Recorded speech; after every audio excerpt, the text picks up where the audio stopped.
Japanese din po ang introduction sa initial interview. Bali, final at initial Japanese. Okay, this is about sa inyong pag-apply papuntang Japan as SSW visa or training visa. Hindi po. Kasi yung sa amin before, ang initial interview namin is conducted by the staff only ng agency. At yung mga staff doon, hindi naman po sila mga Japanese.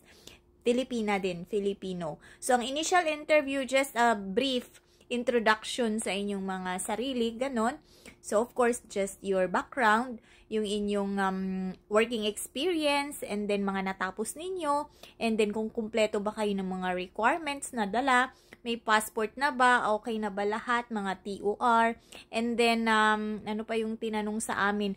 Exam. Ayan, ang exam namin dati, sinali siya sa, yan, initial interview, kami, mathematics, syempre, para mini-make sure nila na pagdating natin ng Japan is hindi tayo maloko ng sahod natin o ganon. But the final interview is very different kasi talagang Japanese na mag-i-interview sa inyo. Employer na mismo. Si Shachu na mismo ang mag-i-interview. Kaya dapat nakapag-benkyo, nakapaghanda na kayo na inyong mga sasabihin in Japanese, Jiku Shokai, mga ganun. So, wala kayong dapat ipag-alala naman yan kasi nga may translator. Alam naman ng mga shachu natin, employer natin, mga Hapon na low pa yung ating knowledge about sa Japanese or Nihongo. Kaya meron tayong dyan translator. So, wag mag-alala. Ang atin lang, i-ready yung sarili natin. Kapag ka may tinanong din si employer is attentive ka talaga.